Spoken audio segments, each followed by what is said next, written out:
Please note, the opinions expressed in this podcast are those of the individual speakers and do not necessarily reflect the views of Tri-County Orthopedics.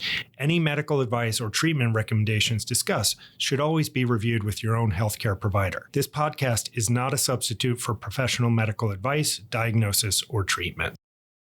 All right, welcome back to the OrthoZone. Today, it's my distinguished pleasure to introduce one of my colleagues here at Tri-County Orthopedics, Dr. David Epstein. Dave, thanks for joining us today. Steve, if I may call you that, thanks for having me. All right. Well, we're going to get into some exciting topics today, but I wanted to start off by allowing you to introduce yourself to our podcast audience and tell us a little bit about where you trained, what was your inspiring interest to become an orthopedic surgeon, and what is sort of the shape of your practice right now. Sure thing. So by way of introduction, I do have a sports medicine background. I did a fellowship in both sports medicine as well as foot and ankle surgery and specialize in three distinct areas throughout the body: the shoulder, the knee, and the ankle. I am an orthopedic surgeon by training. I trained at NYU, which is a very prestigious institution, as you well know. There's plenty of us over here at Tri-County who trained at NYU, which is one of the top residency programs in the country. What are my interests? Well, I treat athletes because I am an athlete, and I play a lot of sports, even today, primarily basketball, soccer, and skiing, and I enjoy taking care of athletes and getting them back on the field or on the slopes and being active, and that's why I chose this field. That's great. So any inspiring mentors during your training years, like as a medical student or a resident? So we can keep this in the podcast if you want, but you must be referring to one of my chief residents when I was a lonely first year over at NYU. That would be you, Dr. Hunt. Yeah, I mean, we go back 21 years. Yes, we do. And that's one of the fun parts of doing what we do. It's a relatively small community, and we all know each other. And, I do think of you as a mentor. All right, so that's great. Because I thought you initially expressed interest in hand surgery when we met. And so I'd like to take credit for you becoming a sports surgeon. We appreciate that. So enough of that. Well, we are so glad that you ended up joining Tri-County around the same time I joined after your fellowship from Lenox Hill. And so, we're going to tackle a kind of controversial topic here that's becoming much more popular in the world of sports medicine. As you're well aware, orthopedic sports medicine is constantly pushing the envelope with new technology, new techniques, all in the sort of hope to give our patients better outcomes and better success stories. So we're going to tackle the topic of ACL repair. And so from my perspective, looking historically, ACLs have gone through such an evolution. Before we were even training, they were doing open surgical techniques. They were casting people for 2 months, and people had very stable knees, but they were very stiff and arthritic. And so obviously that's evolved to a point where ACL reconstruction has become a less invasive surgical technique, but still reconstructing the ligament has been our gold standard. So now we're at the point where we're talking about ACL repair. And tell us about your experience with that. Sure. So this really grew out of interest, which was primarily patient-driven at first, where ACL repair was on the radar, and we began hearing rumblings of some work done out of Boston Children's by one of their pediatric orthopedists whose mission was to try and repair an ACL, and previous attempts had failed. And what we were hearing about was development of a new type of collagen graft, or a patch, so to speak, that can go on top of a repaired ACL to try and promote more healing. And over the past few years, that idea has turned into reality, which has turned into a product which a lot of folks know as the BEAR technique. It stands for Bridge Enhanced ACL Repair. And essentially what it is it's a primary repair of the ACL with a collagen matrix or scaffold that's put on top of it after repair to try and kind of shield the ACL from synovial fluid, which is the normal fluid that circulates inside a knee that can actually be a deterrent to a primary ligament healing. And some of the earlier studies that have been produced have been positive, and ACL is now firmly here on people's radar to the point where patients are presenting to our office and,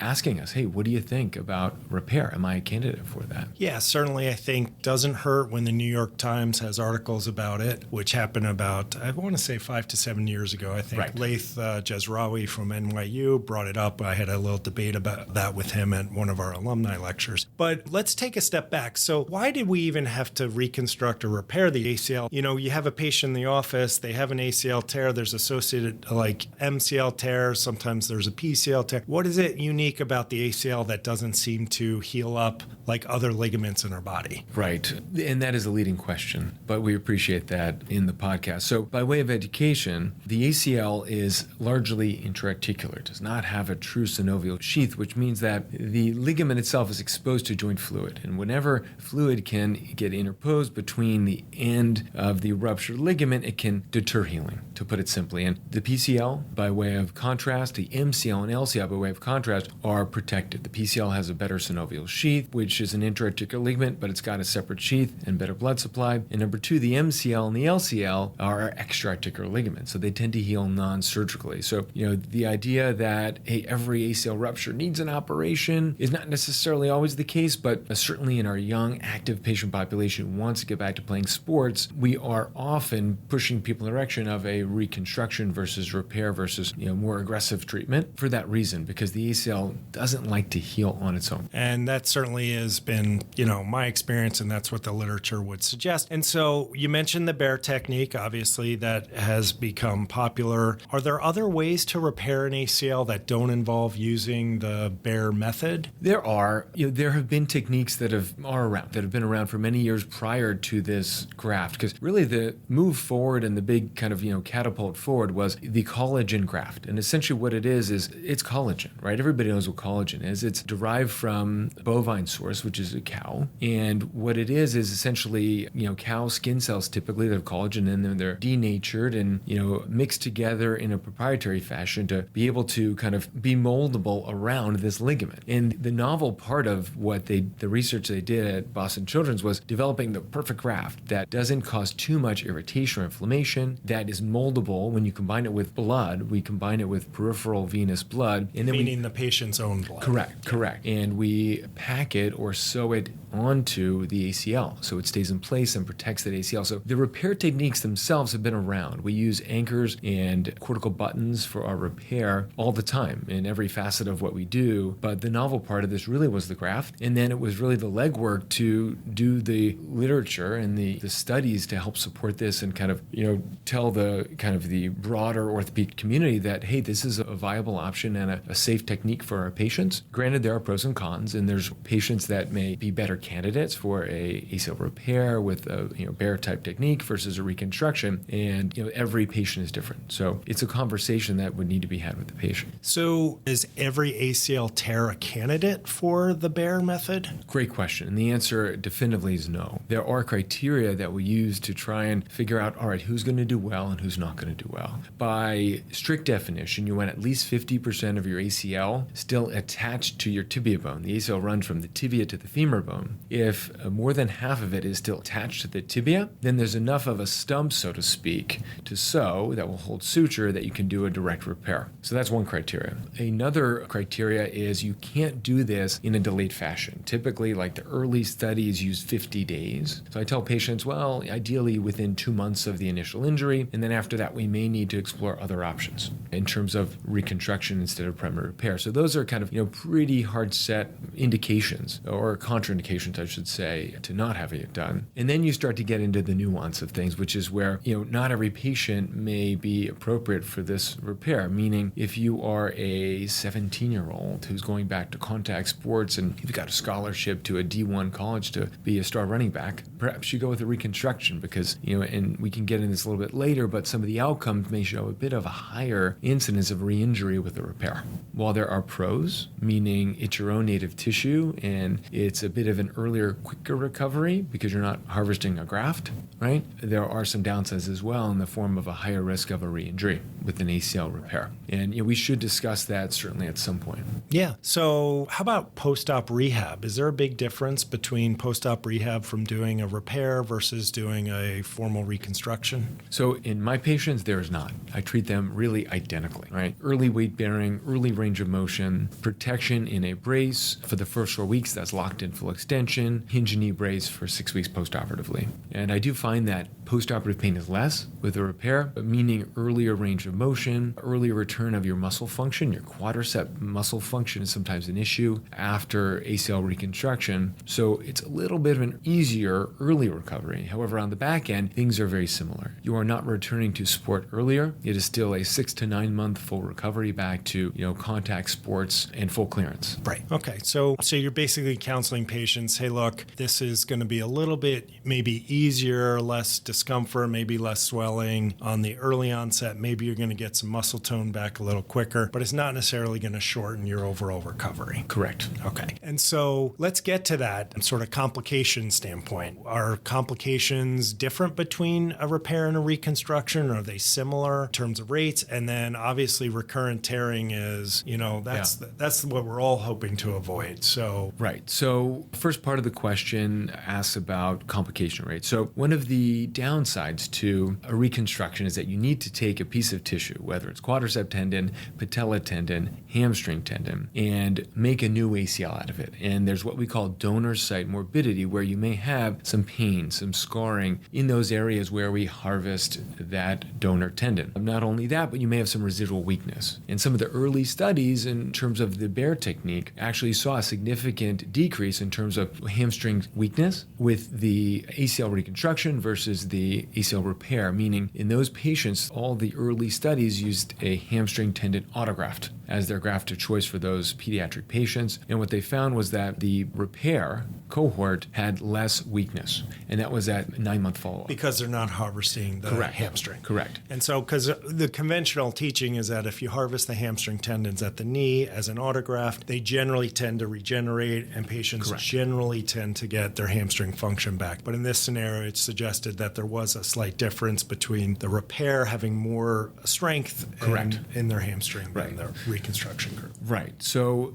in essence, less donor site morbidity. So on the flip side, what I think the negative is for repair is that in this initial study, which was 100 patients, essentially, they did a prospective randomized trial where they half got a repair, half got a reconstruction with hamstring autograft. What they found was that the rate of re-rupture was higher in the repair group, and it was actually 14% versus 6% in the reconstruction group, which is significant. Now, I will say that what they did in the patients that retore, what they did was they actually did a revision ACL reconstruction. And if you follow those patients out to the 2-year time frame, they actually had the same outcome as those that underwent a reconstruction. Primary reconstruction. Yes. Yeah, so the concept there is that these are patients who may fail the repair, but then you go in and it's like doing a primary ACL reconstruction, not a revision necessarily, even though it is a revision. Correct. But the downside there is that if they have a recurrent tear or something's been going wrong for a while, they may have more meniscus damage, more cartilage damage, and things of that nature. So that's what we're trying to avoid. And by not a second to mention procedure. the psychologic, the mental health aspect of having to undergo 2 operations in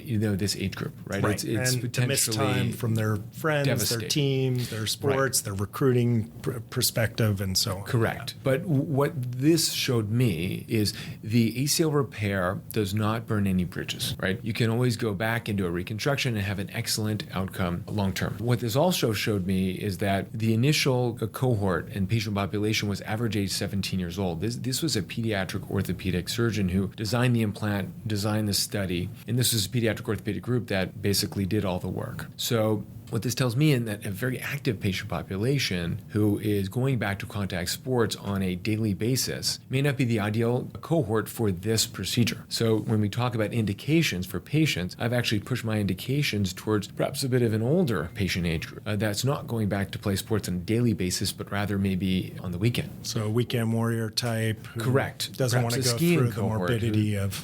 Right. And, and that is what I've kind of followed through with in my practice, where I've got a perfect patient who's, let's say, a 35-year-old female, tore their ACL skiing one weekend, but really does a lot of straight line, activities otherwise, and yoga and workout HIIT classes. But her cutting, pivoting, twisting, explosive sport is skiing. And if you get an MRI and you see an ACL ruptured off the femur and there's a good intact ACL on the tibial side, now I'm saying, hey, you may be a candidate for an ACL repair. This Bear augment, and I think that's my ideal patient population for this technique. So, not everybody's a perfect candidate, but these patients, I am certainly having that discussion. So on the topic of some other distinctions of this procedure, is it quicker in the operating room? Is the patient under anesthesia for less time with this, or is it equivalent to a reconstruction? It is quicker, but not in any real meaningful way. A typical graft harvest takes an extra 10 or 15 minutes in the operating room. A repair can be in total about 45 minutes. Okay. Okay.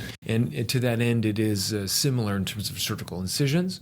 You do save on one less surgical incision, which again can translate to potentially less pain in the postoperative setting. What about the cost of the bare implant? Yeah. How does that factor into, the total cost of an ACL reconstruction?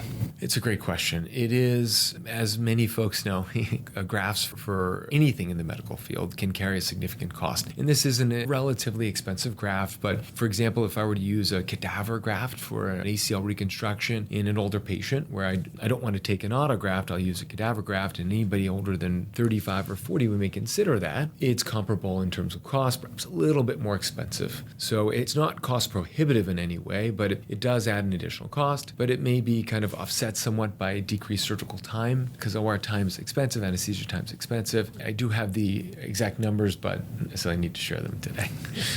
Fair enough. You want to keep it close to the chest on that one. So sort of getting towards our conclusion. So essentially we would say, in hearing from you that this is definitely a newer technique. We're still researching it for long-term outcomes. I have a couple articles, one that I think we'll post some articles in the description should you want to read into this further, that suggest in a larger systemic review about a 7 to 20% recurrent tear rate, which is well above sort of our thought of all comers with ACL reconstruction, about 3 to 5%. Obviously, there's a certain population, female adolescents, who are in that higher percentage case. But the one thing that struck me about one of the original studies that was published out of Mass General is they concluded that this technique was non-inferior to ACL reconstruction. And when you read what that means statistically, it essentially means it wasn't better than, but it just didn't reach that statistical magnitude that it was worse than. And so it's an interesting way to talk to a patient and say, hey, I got this reconstruction technique, or I have something that's not inferior to it, but may not be better than it. So it looks like going forward, we're going to have a lot of research on this topic, and it certainly will continue to evolve. No question. And I think what is important is just an open discussion. And, now that this technique is out there, I mean, if you live in New Jersey, you drive on, the Turnpike or Route 80, you're going to see billboards advertising ACL repair. So it has been kind of thrust into, the public consciousness. And what that means is that now my conversation with patients when they rupture their ACL is there are several different ways to address this. One being repair. And I explained to the patient if they're a candidate or not. Another being reconstruction with your own tissue, another being reconstruction with a cadaver tissue. And now it means a more comprehensive discussion with the patient. I will say that one area where this potentially can be of benefit, and we didn't address this during the conversation earlier, is a high-grade partial tear of an ACL. So there are a subset of patients that do not have a full rupture, but they've got clinically symptomatic knee that is unstable, and their MRI may show a partial tear, not a full rupture. In these patients also, that specific subset may be a candidate for a repair of the torn fibers of the ACL with this bridge enhanced type repair, with this collagen graft. So, there are some subsets of patients that this may be more ideal for, and I agree that there's no question as more data, is gathered,